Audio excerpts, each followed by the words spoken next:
दोस्तों, हमारे जीवन में भक्ति क्यों जरूरी है? हमें भक्ति क्यों करना चाहिए और वास्तव में भक्ति होती क्या है? तो आज इसके बारे में जानेंगे। हरे कृष्णा दोस्तों, मैं अजय राय।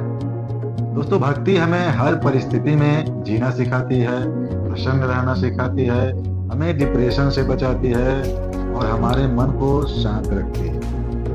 दोस्तों, जैसे आज का धोया हुआ बर्तन कल पुनः गंदा हो जाता है, मैला हो जाता है, ठीक उसी प्रकार से मनुष्य का मन बार बार भगवान के विमुख हो जाता है, जिसके कारण मन मैला हो जाता है और मन को साफ करने के लिए भक्ति बहुत ही जरूरी है। लेकिन दोस्तों, वास्तव में सही भक्ति है क्या? भक्ति किसे कहते हैं? भक्ति दोस्तों कोई दिखावा करने का विषय नहीं है। भक्ति सिर्फ और सिर्फ भगवान को अगरबत्ती दिखाना नहीं है। भगवान की सुबह पूजा अर्चना करना ही मात्र भक्ति नहीं है। भक्ति दोस्तों भाव से होती है। हर समय भगवान का चिंतन है भक्ति। हर सांस सांस में भगवान का नाम जपना है भक्ति। आपका भगवान के प्रति आत्मसमर्पण है भक्ति। आपके अच्छे आचरण है भक्ति। आपके अच्छे कर्म है भक्ति। और दोस्तों, भक्ति की कोई अवस्था नहीं होती है।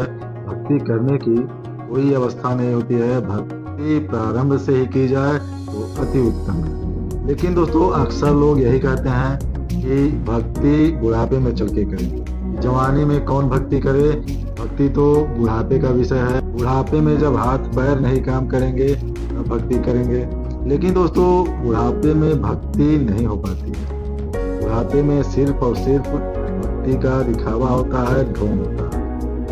बुढ़ापे में भक्ति नहीं हो पाती, क्योंकि दोस्तों भक्ति का भी अभ्यास करना पड़ता है। और जब तक प्रारंभ से अभ्यास नहीं होगा तब तक बाद में जाके आपसे भक्ति नहीं हो पाएगी। बुढ़ापे में कभी भी मन आपका शांत नहीं रह सकता, क्योंकि हम लोगों ने जीवन भर जो किया है वही बुढ़ापे में भी चिंतन होगा। चिंतन वही होगा जो आपका अभ्यास रहेगा। जिस चीज का आपने अभ्यास किया है वही बुढ़ापे में चिंतन होगा। और भगवान का चिंतन किया है तो बुढ़ापे में स्वाभाविक भगवान का चिंतन ही होगा। अगर जीवन भर पूरी जवानी भोगों में रहे हैं तो अंत में भी बुढ़ापे में भी भोगों का ही चिंतन होगा। भले ही आप उस भोग को भोगने में असमर्थ हो, लेकिन आपका मन उसको भोगने की चाह जरूर करेगा, उसका चिंतन जरूर करेगा। इसलिए दोस्तों, जरूरी है कि भक्ति प्रारंभ से ही की जाए, क्योंकि भक्ति शांत मन से की जाती है, एकाग्र मन से की जाती है। और एकाग्र मन प्रारंभ से ही अभ्यास करने से बनता है। भक्ति करने के लिए मन को एकाग्र करना पड़ता है, मन को अपने वश में करना पड़ता है, जो कि ये बुढ़ापे में संभव नहीं है। बुढ़ापे में भला मन एकाग्र कैसे हो सकता है जब पूरा जीवन आपने भोगों को दे दिया, भोग भोगने में लगा दिया, अपने मन को पूरी छूट दे दी, मन को कभी भी वश में करने की कोशिश भी नहीं की, कभी भी मन को रोका नहीं, कोई गलत काम करने से, लोगों की बुराई करने से, लोगों की निंदा करने से कभी भी मन को आपने रोका नहीं, तो भला बुढ़ापे में आप अपने मन को कैसे रोक सकते हैं?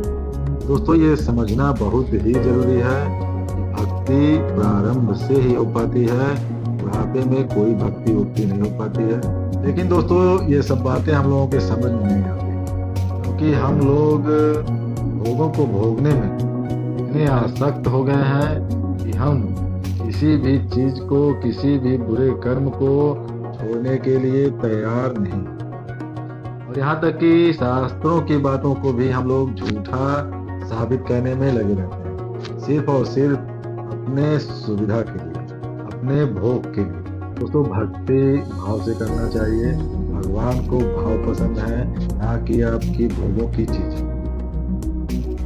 भोग भगवान ने आपके लिए प्रदान किए हैं, लेकिन भोग भी किस प्रकार भोगने चाहिए उसका भी शास्त्रों में उल्लेख है।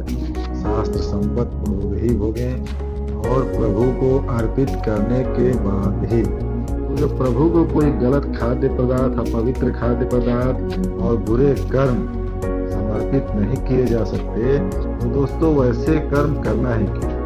भक्ति का मतलब होता है दोस्तों अपने पूरे दिन का कर्म, जो भी हमने किया है दिन भर का कर्म, प्रभु को समर्पित कर दें। सुबह से शाम तक का जो भी हमारा कर्म हुआ वो हम प्रभु को समर्पित कर दें। एक बार बस जरूरी है आपको पूर्ण शरणागति की। भक्ति शरणागति सिखाती है कि भगवान के प्रति किस प्रकार हमारा समर्पण होना चाहिए। दोस्तों, ये जीवन भगवान के द्वारा मिला है, भगवान ने दिया है हमें, तो इसको भगवान को रिझाने में लगाए, भगवान को प्रसन्न करने में लगाए। अच्छे कर्म करें, अच्छे आचरण करें, प्रभु का भजन करें, नाम जप करें। मिलते हैं अगले वीडियो में। राधे राधे।